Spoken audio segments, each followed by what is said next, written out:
bobolarimizga munosib ravishda ishtirok etib, o'z bilmingiz, tafakkuringizni bugun sinovdan o'tkazasiz.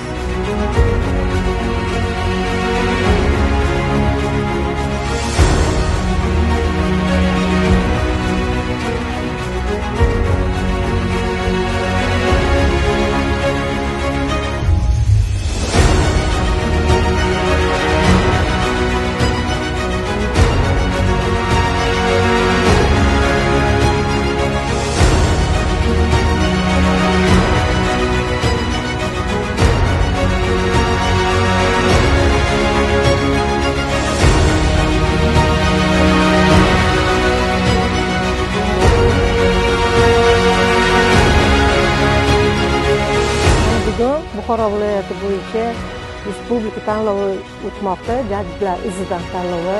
Bu yerda viloyatimiz bo'ylab 44 mingdan ortiq o'quvchilarimiz ro'yxatdan o'tgan bo'lsa, hozirgi kunda oktyabr oyi boshlab maktab bosqichlari o'tkazildi va maktab bosqichlaridan o'tgan g'oliblari tuman bosqichida ishtirok etishmoqda.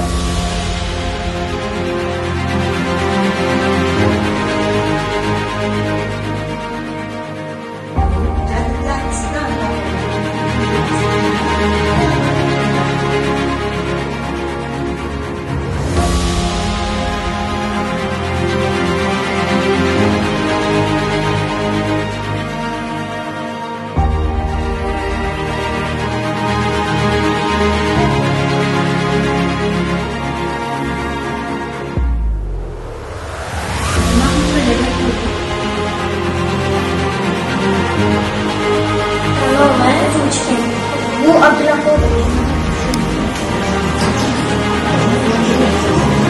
maktub bo'lsa qofiyasiz, vazmsiz bir she'r, sochim she'r yozamiz.